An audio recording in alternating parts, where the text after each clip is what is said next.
आप देख रहे हैं आज तक, आपके साथ मैं हूं अंजना ओम कश्यप। वक्त हल्ला बोल का है और जो सवाल है वो भी उतना ही महत्वपूर्ण। क्या दिल्ली के ये नतीजे जो भी आते हैं नरेंद्र मोदी का इम्तिहान है, उनके कामकाज का इम्तिहान है? सवाल आपके सामने है, जरूर एसएमएस के जरिए अपनी राय रखिए। कई खास मेहमान हमारे साथ चर्चा में शामिल होंगे, लेकिन उससे पहले आपको दिखाते हैं क्या दिल्ली का दंगल मोदी के कामकाज का इम्तिहान है।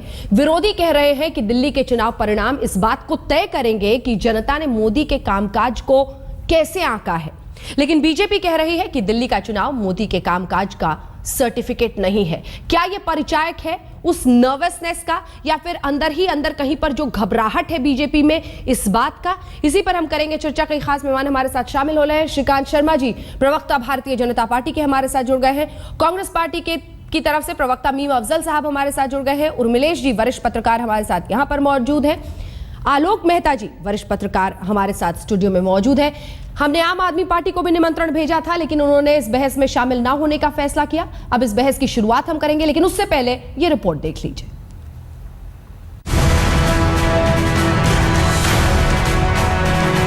दिल्ली में मतदान से पहले केंद्र सरकार ने दिल्ली के अखबारों में अपने कामकाज का लेखा जोखा पेश किया। पिछले 9 महीनों के काम का सबूत, ये बताने की कोशिश कि सरकार यूं ही बात नहीं करती, काम करके दिखाती है। चूंकि ये सवाल भी कहीं न कहीं उठा कि दिल्ली का दंगल मोदी सरकार के कामकाज की परीक्षा है। दिल्ली के चुनाव में जोरदार टक्कर है, इसलिए मोदी की इज्जत भी दांव पर लगी है और उनके सरकार के 9 महीने का कामकाज भी सबूत मांग रहा है। लेकिन बीजेपी कह रही है कि दिल्ली के चुनाव का परिणाम केंद्र में मोदी सरकार के कामकाज का हलफनामा नहीं है। आपकी स्टोरी बनाने के लिए प्रश्न जायज हो सकता है, लेकिन चुनाव विभिन्न विषयों पर लड़े जाते हैं और रेफरेंडम की कल्पना और चुनाव की कल्पना में अलग होता है। लेकिन आम आदमी पार्टी लगातार ये प्रचारित कर रही है कि बीजेपी ने पिछले कुछ दिनों में दिल्ली के लिए कुछ भी नहीं किया। ये सरकार बस कुछ लोगों के हित साध रही है और दिल्ली की जनता इस बात का जवाब चुनाव में देगी। पिछले 1 साल के दौरान कई बार सरकार बनाए जाने की खबरों और चुनाव कराए जाने की अटकलों के बीच दिल्ली झूलती रही। दिल्ली के अपने मुद्दे हैं, बिना सरकार के चल रहे इस प्रदेश की अपनी समस्याएं हैं, जिसका केंद्र की सरकार के कामकाज से कोई सीधा सरोकार नहीं है। दिल्ली किसे चुनती है, ये फैसला यहाँ की जनता करेगी और किन किन बातों को ध्यान में रखकर चुनती है, इसका जवाब भी उन्हीं के पास होगा। लेकिन इस बात से इनकार नहीं किया जा सकता कि दिल्ली का चुनाव कामकाज से कहीं ज्यादा पिछले 7-8 महीनों की राजनीति पर लड़ा जाएगा। जिसने बेहतर साधा होगा वही पार्टी जीतेगी। आज तक ब्यूरो। और इसी पर अब चर्चा की शुरुआत करते हैं। सबसे पहले श्रीकांत शर्मा जी, आपके पास आते हुए, जो घबराहट आपके नेताओं में दिख रही है, वेंकैया नायडू से लेकर आपके अध्यक्ष अमित शाह जी में, क्या हम ये माने कि बीजेपी में अब एक घबराहट है इस बात को लेकर कि दिल्ली के नतीजे अगर मन मुताबिक नहीं आते हैं तो दोष मोदी जी के सिर ना चला जाए? बचा रहे हैं उन्हें? देखिए, पहले तो मैं आपको स्पष्ट करूं कि भाजपा में कोई घबराहट नहीं है, बल्कि भाजपा में पूर्ण भरोसा है कि हम 2/3 मेजोरिटी से दिल्ली का चुनाव जीतेंगे। जहां तक हमारे विरोधी आरोप लगाते हैं कि भाई आपने दिल्ली के लिए क्या किया, यहाँ 1 साल से यहाँ लेफ्टिनेंट गवर्नर का रूल है, लेकिन पहला जो बजट आया उसमें हमने दिल्ली की जनता पर कोई टैक्स नहीं लगाया और यहाँ इनकम टैक्स में हमने जनता को छूट दी और जिस तरह से लगातार महंगाई को कम करने का हमने काम किया, पूर्ण रूप से तो मैं नहीं कहूंगा कि एकदम समाप्त हुई, लेकिन फिर भी हमने प्रयास किया, इनिशिएटिव लिया। एलपीजी का जो सिलेंडर है उस पर 600 रुपए कम हुए, 17 रुपए पेट्रोल पर कम हुए, 13 रुपए डीजल पर कम हुए और महंगाई की जो दर है वो निचले स्तर तक आई। कहीं ना कहीं कंट्रोल हमने किया और जो छवि चुनाव प्रचार खत्म हो गया है श्रीकांत जी, और जो इलेक्शन कमीशन के नियम है उसके मुताबिक अब कम से कम किसी पार्टी को प्रचार जैसी बातें टीवी पर नहीं करनी चाहिए। ठीक है, बहुत अच्छी बात है, बहुत अच्छी बात है। लेकिन जो आरोप लगाए जा रहे हैं, मैं मानता हूं कि उसका जवाब थोड़ा सा किस तरीके से दिया जाए, उनको भी गाइडलाइंस आप लोगों को तय करनी चाहिए, क्योंकि आरोप है कि हमने कुछ नहीं किया और हमारा भरोसा है कि जो 8 महीने का कार्यकाल रहा है वो बहुत अच्छा कार्यकाल रहा है। लगता है कि कांग्रेस 60 साल में भी उस स्थिति तक नहीं पहुंच पाई कि जो हमने 8 महीने में करके दिखाया है। चलिए, मैं वापस अपने सवाल को रिफ्रेम कर रही हूं। 1 सेकंड श्रीकांत जी, क्या ये जीत या फिर हार नरेंद्र मोदी के कदमों तक पहुंचेगा? क्या ये कहा जाएगा कि अगर जीतते हैं तो नरेंद्र मोदी और हारते हैं तो फिर कहा जाएगा कि कामकाज पर उनके रेफरेंडम है? देखिए, इसका आकलन तो मीडिया करता है, हम चाहे कुछ भी कहें, लेकिन आपको तो जो तय करके आपने रखा है वो आप कहेंगे। लेकिन जहां तक हमारा आकलन है, भारतीय जनता पार्टी 2/3 मेजोरिटी के साथ सरकार बनाएगी। उसका रीजन, क्योंकि 2013 में हम सबसे बड़ी पार्टी के रूप में आए, 2014 में हमने क्लीन स्वीप किया, पूरी तरह से कांग्रेस और आम अरे आदमी सर। जड़ समेत समाप्त हुई, और अब 8 महीने का हमारा मजबूत कार्यकाल है। एक नरेंद्र भाई मोदी के रूप में गुड गवर्नेंस एंड डेवलपमेंट का एक ब्रांड एम्बेसडर इस देश को मिला है। मुझे नहीं लगता कि कोई इस तरह की कोई कहीं कमी रही है जिसकी वजह से हमको पूर्ण बहुमत यहां नहीं मिलेगा। दूसरी तरफ सिर्फ झूठ की राजनीति है, एक तरफ विकास की राजनीति है। तो जनता निश्चित रूप से तय करेगी, जनता जनार्दन है, जो भी जनता तय करेगी वो दिल्ली के मैं भले लौटूंगी हित के आपके लिए तय पास, करेगी। मैं लौटूंगी आपके पास, क्योंकि आज हर अखबार पर नरेंद्र मोदी जी का चेहरा है। मैं तो सिर्फ ये पूछ रही हूं कि अगर पूर्ण बहुमत नहीं मिलता है तो क्या बीजेपी हार के लिए उनको भी जिम्मेदार मानेगी? लेकिन मैं लौटूंगी उससे पहले मीम अफजल साहब, ये प्रथा तो आप ही की शुरू की हुई है। 10 जनपद को जिस तरह से बचाया जाता था, उत्तर प्रदेश में राहुल गांधी का खूब इस्तेमाल हुआ, लेकिन जब बहुत अच्छा नहीं कर पाए तो कहा गया कि नहीं नहीं, उनको कैसे कह सकते हैं, ये तो कांग्रेस के खिलाफ है। जो भी है, मतलब राहुल गांधी को, सोनिया जी को बचाने के लिए आप लोग भी तो पूरी जान ठोक देते हैं।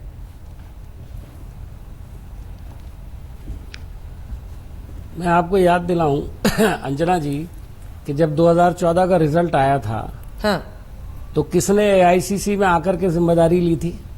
राहुल जी ने और सोनिया जी ने खुद कहा कि हम सब इसके लिए जिम्मेदार हैं, और अपने आप को उन्होंने पेश किया।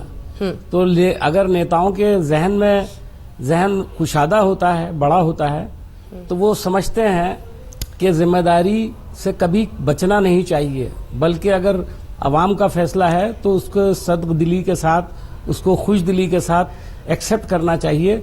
इसलिए कि अवाम ही इस डेमोक्रेसी में सबसे बड़ी एक तरह से कहना चाहिए मीम अफजल साहब, उनका जो फैसला ये तो होता है आदर्शवादी बातें हैं जो आप कर रहे हैं साहब। एक सेकंड, ये तो वो आदर्शवादी बातें हैं जो आप कर रहे हैं। एक सेकंड मीम अफजल साहब, ये तो वो आदर्शवादी बातें हैं जो आप कह रहे हैं। मेरा सवाल आपसे ये है कि ठीक है, हो सकता है राहुल गांधी ने आकर कहा हो कि हमने अच्छा नहीं किया, हमें सोचना पड़ेगा, हमें कैसे अच्छा करना है, हमको ये करना है, हमको वो करना है, लेकिन क्या कोई भी कांग्रेस पार्टी का प्रवक्ता ये कह पाएगा कि हाँ, इस हार की जिम्मेदारी राहुल गांधी की थी? बोल पाइएगा आप? देखिए, कोई भी प्रवक्ता, क्या किसी भी पार्टी का कोई भी प्रवक्ता किसी भी प्लेटफॉर्म पर ये नहीं कह सकता कि मैं इसके लिए जिम्मेदार नहीं हूं, पार्टी जिम्मेदार नहीं है, खाली लीडर जिम्मेदार है। मेरे ख्याल में ये सवाल अपने आप में ऐसा है जो आपको पूछना ही नहीं चाहिए। ये तो कोई प्रवक्ता क्या कोई वर्कर भी नहीं बोल सकता। वो हमेशा वर्कर यही बोलता है कि नहीं हमने किया, और लीडर्स अपना रोल अदा करते हैं और लीडर्स उसको क्लैरिफाई करते हैं जैसे कि किया गया। तो इसलिए हमारे ऊपर इस तरह का इल्जाम तो मेरे ख्याल में होता नहीं है। और मोदी जी कितना बड़ा दिल दिखाएंगे हार के बाद, ये मुझे मालूम नहीं है।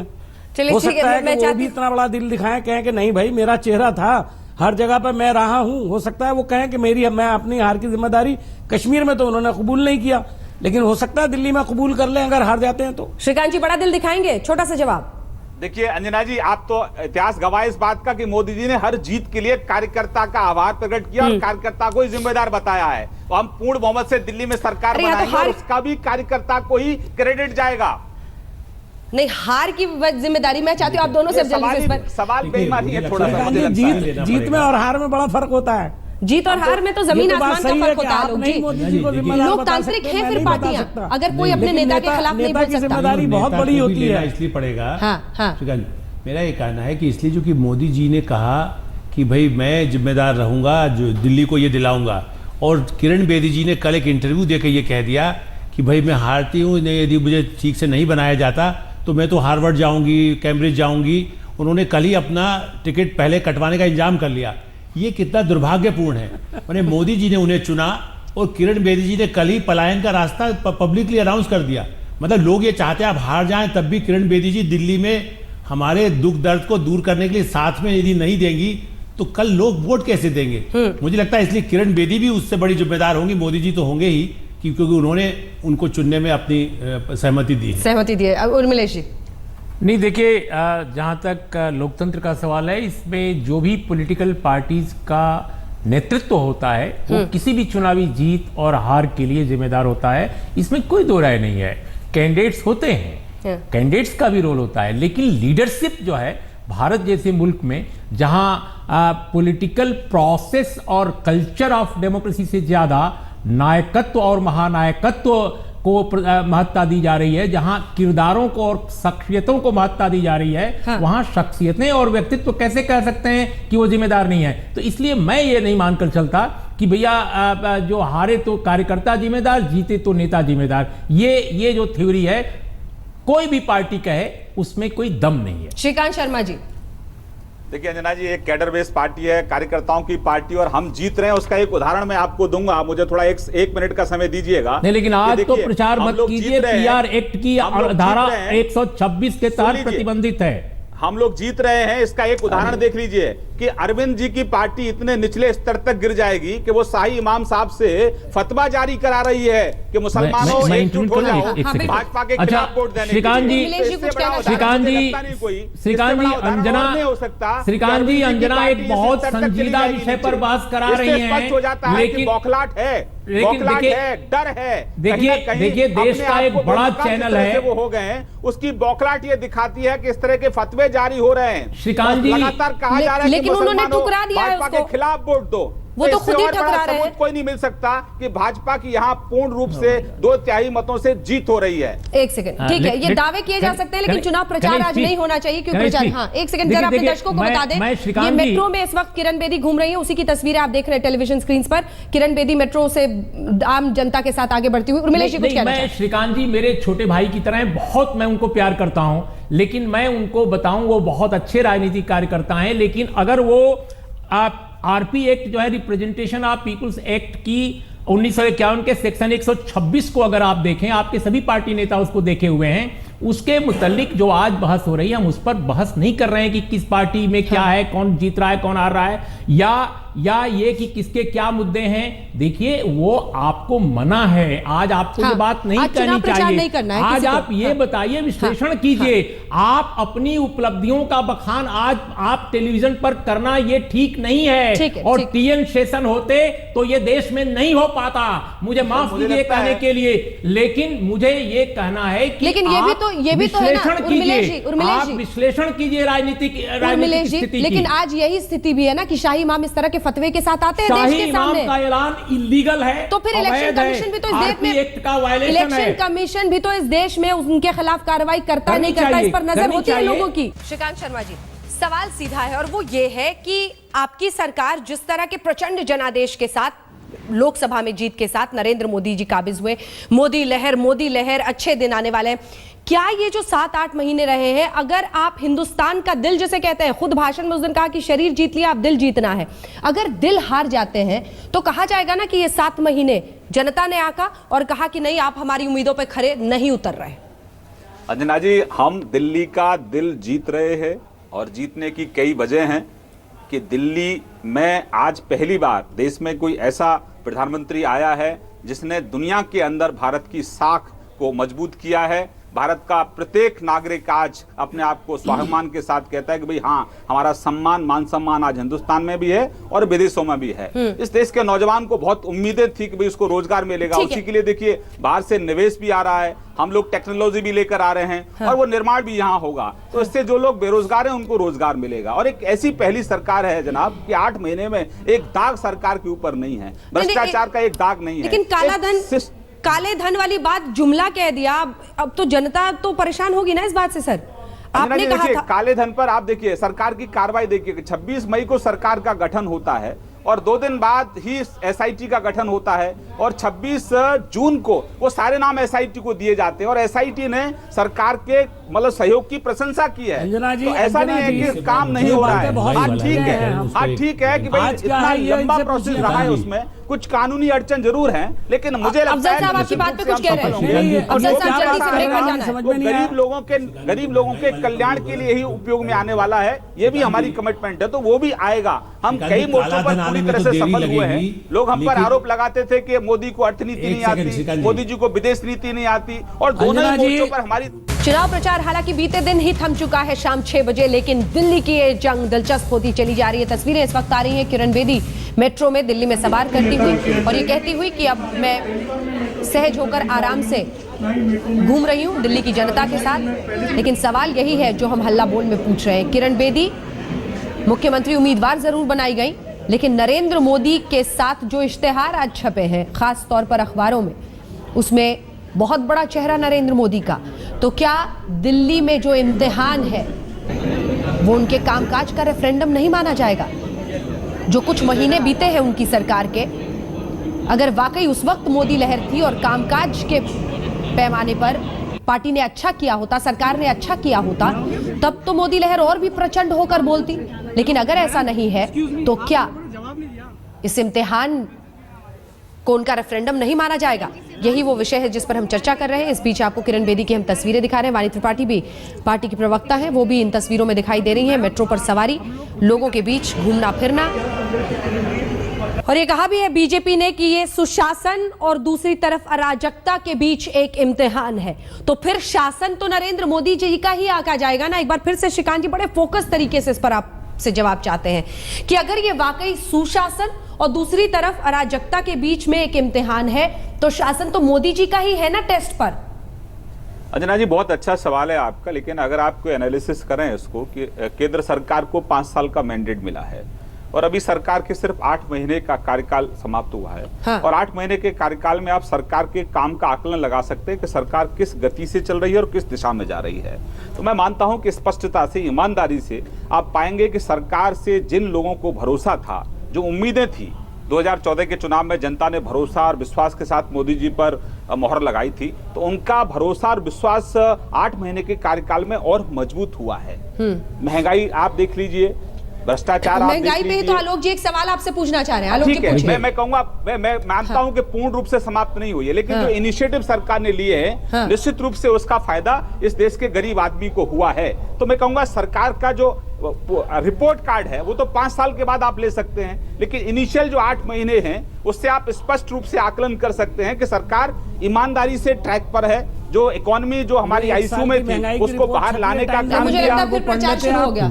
अब फिर प्रचार शुरू हो गया। प्रचार से हमें आज बचना होगा क्योंकि नहीं, श्रीकांत जी, वो दावे आपके सही है। एक सेकंड में मीम अफजल से आपसे फिर आपके पास भी आऊंगी। मीम अफजल साहब, ये जो फतवा एक शख्स जारी करता है एक दिन पहले वोटिंग के, उसको क्यों ना सूली पर चढ़ाया जाए? क्योंकि क्या इसकी इजाजत होनी चाहिए? क्या कोई शख्स इस तरह से फतवा जारी कर सकता है? ये मैं भी मानती हूँ और आप भी कहेंगे कि वो हिंदुस्तान के मुसलमानों का प्रतिनिधित्व नहीं करते हैं। अंजना जी, फतवा एक मजहबी डिग्री, हाँ अंजना जी, फतवा जो है वो एक मजहबी डिग्री है और वो शाही इमाम साहब वो डिग्री चूंकि नहीं रखते हैं इसलिए उसे फतवा नहीं कहा जा सकता, वो उनकी अपील हो सकती है। ठीक है, नंबर 1 ये तो मैं क्लैरिफिकेशन कर रहा हूं, चूंकि हाँ। हमेशा जब कोई मजहबी शख्सियत इस तरह की बात करते तो कह देते हैं फतवा है। हाँ। फतवा इज ए रिलीजियस डिग्री और वो सिर्फ कुछ लोगों को इख्तियार होता है, जिनके पास वो डिग्री होती है वही वो दे सकते हैं। तो इसलिए इमाम साहब के पास वो डिग्री चूंकि नहीं है इसलिए वो फतवा नहीं है, वो एक अपील है। ठीक है, दूसरी बात यह है कि इस अपील के बाद जो आप पार्टी का रिएक्शन आया है उससे साफ जाहिर होता है कि आप पार्टी या तो ओवर कॉन्फिडेंस है या उसको मुसलमानों के वोट की जरूरत नहीं है। और बीजेपी ने जो रिएक्शन दिया है अरुण जेटली जी ने, वो बड़ा दिलचस्प है। उन्होंने कहा ऐसा ही गुजरात के जमाने में भी आया था फतवा, तो हमने कहा था कि जो लोग फतवे की मुखालफत करते हैं उनको 100% पोलिंग करना चाहिए उसके खिलाफ। तो ये पोलराइजेशन करने की एक राजनीति है पूरी, इसको समझने की जरूरत है और भारतीय जनता पार्टी इसमें पेश है। मेरा ख्याल है भारतीय जनता पार्टी के जो यहाँ बैठे हैं हमारे श्रीकांत जी, उन्होंने ही इस चैनल पर सबसे पहले इस मसले को उठाया, जबकि मेरे ख्याल में बहस आपने बड़ी सीरियस शुरू की थी। लेकिन वो लाए ताकि वो चाहते हैं कि पोलराइजेशन हो, इसको दिखा करके और एक तरह का जो वोट संगठित करने का बाद जिसकी बाकायदा मीम अफजल साहब, अपील मीम अफजल साहब, मतलब आप अपमानित करते रहे लोगों को, मतलब आप अपमानित करते रहे लोगों को और हम उसका जवाब भी ना दें, मतलब ये तो आप सरासर नाइंसाफी कर रहे हैं हमारे खिलाफ। मतलब आप फतवे भी जारी करा रहे हैं और हम उसका जवाब भी ना दें, कह रहे हैं कि आप चर्चा में लेकर आए। ये तो सब कॉन्स्पिरेसी तो ये हमारे खिलाफ हो रही है ना इमाम साहब, हमारे खिलाफ अब ये सब षड्यंत्र हो रहा है ना। मतलब जहाँ देश में गुड गवर्नेंस एंड डेवलपमेंट की राजनीति हो रही है वहाँ फतवे जारी करा रहे हैं और उसमें स्पष्ट लिखवा रहा है कि मुसलमान एकजुट हो जाओ भाजपा के खिलाफ। दोनों लोग मुझे लगता है अगर आप दोनों लोग शांत रहें तो कुछ सार्थक बातें हम लोग भी कह लें। जी कृपया माफ करें। देखिए मीम अफजल साहब जो कह रहे थे कि वो फतवा नहीं अपील है, ये बिल्कुल सही है। वो अपील आज नहीं होनी चाहिए, संविधान का ये अपमान है, ये आरपी एक्ट का वायलेशन है, पहली बात। दूसरी बात यह है कि मुझे शाही इमाम के प्रति पूरा सम्मान है, लेकिन शाही इमाम का अगर पिछले 15-20 सालों का रिकॉर्ड देखा जाए, सियासी रिकॉर्ड, तो वो बेहद संदिग्ध व्यक्ति रहे हैं, इसमें कोई दो राय नहीं। और मुझे एक पॉलिटिकल ऑब्जर्वर के रूप में यह कहने में कोई संकोच नहीं कि शायद वो जानबूझकर आज अपील जारी करने के लिए तैयार किए गए ताकि किसी पॉलिटिकल पार्टी को डैमेज किया जा सके और वोटों का दिल्ली में सांप्रदायिक आधार पर ध्रुवीकरण कराया जा सके। दिल्ली की जनता है, यहां पर कल्चर ऑफ डेमोक्रेसी दूसरे इलाकों से ज्यादा स्ट्रांग है। मुझे ऐसा लगता है कि सांप्रदायिक ध्रुवीकरण की साजिश का यहां शायद उतना असर नहीं पड़ेगा। लोग अपना मन बना चुके हैं किसको वोट देना है, किसको नहीं देना है। शिगुफे से और इस तरह के फतवों से कुछ होना नहीं जाना है। और ये निश्चित रूप से मैं मानता हूं कि एक ध्रुवीकरण की साजिश है जिसमें वे लोग इन्वॉल्व हैं जो तथाकथित अपने को हिंदू राष्ट्रवादी कह सकते हैं, हिंदुत्ववादी कह सकते हैं, या न जाने क्या क्या कह सकते हैं। ठीक है अंजना जी, पहला वाक्य नहीं है ये, पहला वाक्य नहीं है। जो बाटला इनकाउंटर में जो शहीद हुए थे मोहन चंद शर्मा, उनका भी अपमान उन्होंने किया था। ये वही लोग हैं, आम आदमी पार्टी के लोग, जो कश्मीर को पाकिस्तान को देने की वकालत करते हैं और 26 जनवरी का विरोध भी करते हैं और इशरत जहां को और आतंकवादियों का समर्थन हमेशा से करते रहे। तो ये फर्स्ट टाइम नहीं है इस तरह की घिनौनी राजनीति करना, राजनीति के स्तर को इतना तक नीचे तक ले आना। राम रहीम को आपने रोका क्या? राम रहीम को आपने रोका क्या? पर बने रहने के लिए नहीं, मैं ये कह रहा हूं कि राम रहीम ने, श्रीकांत जी कृपया मुझे माफ करेंगे, राम रहीम का समर्थन लेने से, राम रहीम नाम है ना उनका, आदरणीय राम रहीम जी का समर्थन लेने से आपने इनकार कर दिया होता तो मुझे बहुत अच्छा लगता। आज तो उन्होंने कानून का उल्लंघन किया है शाही मामले, लेकिन राम रहीम ने राजनीति में धर्म के मंसूबे जाहिर किए हैं। आप धर्म और राजनीति को क्यों नहीं अलग करते हैं? और जिससे अरे आदरणीय नरेंद्र मोदी जी का सुशासन इतना स्ट्रांग है, इतना महत्वपूर्ण उनका काम है, तो फिर राम रहीम की क्या जरूरत पड़ी आपको? एक सेकंड मैं चाहती हूँ एक एक करके बोले। अगर श्रीकांत जी एक एक करके बोलेंगे तो हर कोई एक दूसरे को सुन पाएगा। प्लीज मिल चुका है। एक सेकंड सर, श्रीकांत शर्मा जी, अगर आज आपको शाही इमाम पर एतराज है, बिल्कुल गलत है ये, कोई ऐसी अपील आज नहीं कर सकता, वो भी चुनाव प्रचार खत्म होने के बाद। और उनकी राजनीतिक जो परिस्थिति रही है, कैसे डोलती रही है चुनावों के इर्द गिर्द हर बार हर चुनाव के साथ, ये भी सब जानते हैं। सवाल ये है कि बाबा राम रहीम अगर सपोर्ट के लिए आते हैं तब तो आपको कोई तकलीफ नहीं होती, शाही इमाम अगर इस तरह की बात करे तब आप कहते हैं कि ये गलत है। अंजना जी, शाही इमाम साहब का इतिहास है कि वो अपने आप को ISI का एजेंट कहते हैं, अपने आप को पाकिस्तान का समर्थक कहते हैं। वैसे तो बाबा राम रहीम पर सीबीआई के 3 केस चल रहे हैं। वैसे तो बाबा राम रहीम पे 3 केस चल रहे हैं सीबीआई के। साधु संतों का, धर्मगुरुओं का अपमान मत करिए आप लोग। आप गलत बात बोल रहे हो। अपने आप को कहते हैं कि मैं एजेंट हूं ISI का।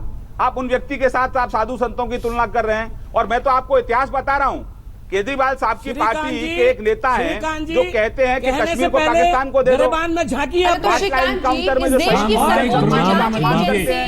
सांप्रदायिक ध्रुवीकरण मत कीजिए चुनाव का। आई एम सॉरी, कोई इसको पसंद नहीं करेगा देश में। श्रीकांत शर्मा जी, सवाल यह है कि आप कह रहे हैं बाबाओं को अपमानित मत कीजिए, तो फिर क्या इस देश की सर्वोच्च जांच एजेंसी जो 3 मामले चला रही है बाबा राम रहीम के खिलाफ, उसमें उसके काम पर आप सवाल खड़े कर रहे हैं? आखिर वक्त पर भी दिल्ली जैसे राज्य में भी क्या वाकई धर्म का ही कार्ड खेलने की कोशिश हो रही है? हालांकि हम नरेंद्र मोदी, उनकी सरकार के कामकाज का रेफरेंडम है, इस पर भी चर्चा कर चुके हैं, लेकिन मैं चाहती हूं इस पर आलोक जी आपसे शुरुआत करते हुए, क्योंकि एक तरफ खास तौर पर उंगली उठा दी है उर्मिलेश जी ने, क्या इसमें दम है? क्योंकि मुस्लिम वोट में तो अभी तो खींचता है वो कांग्रेस और आपने। देखिए, निश्चित रूप से देखिए, 77 से इमाम का इतिहास रहा है, शाही इमाम का खास करके, ये उनके पिता भी, वो बराबर इस तरह के दल बदल या जो जहाँ जहाँ कुछ ऐसा होता है उसका उपयोग लोग पार्टियां करती रही हैं। और इसलिए पिछले चुनाव में, लोकसभा चुनाव में भी कभी उसका उपयोग किया गया, दूसरे लोगों का उपयोग किया गया।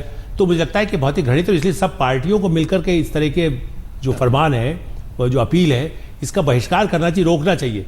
और मुझे लगता है कि आप पार्टी भी चाहती है, कांग्रेस पार्टी भी चाहती है, और जो अल्पसंख्यक समुदाय है वो सबसे अधिक प्रताड़ित है, उसको दुखी, एक तरह से उसका दुरुपयोग है, जो अनजान लोग हैं, अबोध लोग हैं।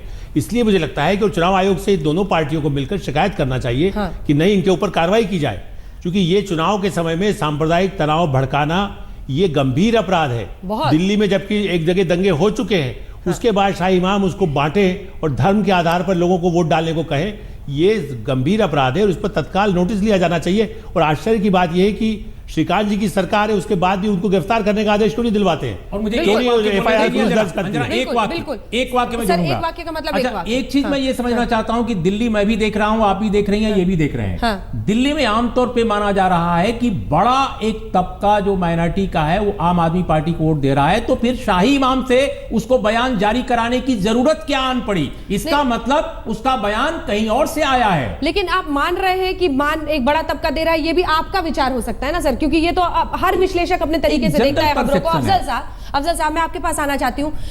ये वही शाही इमाम है ना जिससे पिछली बार सोनिया गांधी के घर पे भी वो मिलने गए थे चुनाव के एक दिन पहले, और फिर फोटो भी खूब दिखाई थी आपने देश को।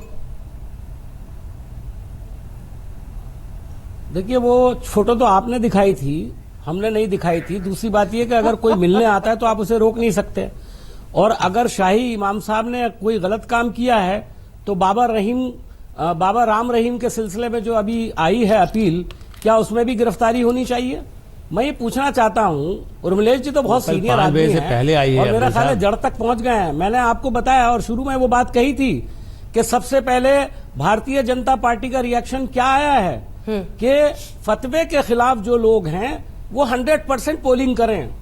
इसका मतलब समझ लीजिए आप क्या है। दूसरी अहम बात ये, आप श्रीकांत ध्रुवीकरण शर्मा करा जी रहे हैं, नहीं, श्रीकांत भारतीय शर्मा जनता जी। पार्टी का आज हर प्रवक्ता एक स्ट्रैटेजी के तहत इस मसले को उठा रहा है हर चैनल के ऊपर, और ध्रुवीकरण की राजनीति पूरे तरीके से भारतीय आप जनता पार्टी कर ध्रुवीकरण रही कर रहे है। हैं श्रीकांत शर्मा जी, इससे जवाब कोई दीजिए। हमारे को अंजना जी, मैं एक बात कहूंगा। अंजना जी, अंजना जी, इस देश में लगातार ये जो तुष्टीकरण की राजनीति करने वाले हैं, ये इस समाज को अपमानित कर रहे हैं। राम रहीम ने ये कभी नहीं कहा कि हिंदू एकजुट होकर बीजेपी को वोट दें। इसमें स्पष्ट लिखा है कि मुसलमान एकजुट होकर भाजपा के खिलाफ वोट करें। तो उनको उनके साथ तुलना करना, मैं मानता हूं कि भाई, अरे मीम अफजल साहब सुन लिया आपको, अरे मीम अफजल साहब सुन लिया आपको, कितना बोलेंगे आप? उनका जवाब अब सुन ब्रेक लेना पड़ेगा। 2 लाइन में श्रीकांत जी जवाब दीजिए जल्दी से प्लीज। देखिए, इसमें मुसलमान शब्द का इस्तेमाल किया गया। अब तक की किसी, जो आप बाबा राम रहीम की बात करें, उन्होंने हिंदू शब्द का प्रयोग नहीं किया, या मुसलमान शब्द का प्रयोग करके कहा जा रहा है कि मुसलमान एकजुट होकर भाजपा के खिलाफ वोट करें। मोदी का दिल्ली टेस्ट, जो सवाल हमने आपसे पूछा था, 51% लोग ये मानते हैं कि हाँ ये मोदी के कामकाज का इम्तिहान है, 49% नो। आपका जवाब मैंने बीच में रोक दिया था श्रीकांत जी, 2 लाइनों में अगर जवाब पूरा कर सके। अंजना जी, मैं कह रहा हूं कि जो सियासत हो रही है ये लगातार, देखिए अरविंद केजरीवाल साहब ने कई बार दिल्ली के लोगों को अपमानित किया है। पहले उन्होंने तिरंगा हाथ में लेते थे, भारत माँ की फोटो होती थी, भ्रष्टाचार के खिलाफ जंग थी, उसी पॉलिटिकल पार्टी सवाल के साथ आपसे पूछ रहे हैं कि आप ध्रुवीकरण करा रहे हैं, आप पहुंच गए तिरंगे पर। सुन लीजिए अंजना जी, मुझे आपने सबको मौका दिया, मुझे भी दीजिए। दूसरी बात यह है कि आपने इस फतवे से, अरविंद केजरीवाल साहब ने इस देश के नौजवान को अपमानित किया है, दिल्ली के नौजवान को अपमानित किया, जो इस दिल्ली की तरक्की चाहता है। आप सीधा इसमें कोट करवा रहे हैं कि मुसलमानों एकजुट हो जाओ और एकजुट होकर भाजपा के खिलाफ वोट करो। ये कहीं ना कहीं अपमानित करने का काम है। हम फिर चुनाव आयोग के उस नियम का उल्लंघन करेंगे। चुनाव प्रचार आज नहीं होना चाहिए, लेकिन हाँ, इसी के साथ सबसे बड़ी सच्चाई ये भी है कि धर्म का कार्ड, चाहे वो कोई भी हो, नई राजनीति का वादा करने वाला शख्स या फिर नए चेहरे से उतरने वाली पार्टी, दोनों ही अगर करते हैं तो वो कटघरे में खड़े हैं, और जनता सब देख रही है। आप देखते रहिए आज।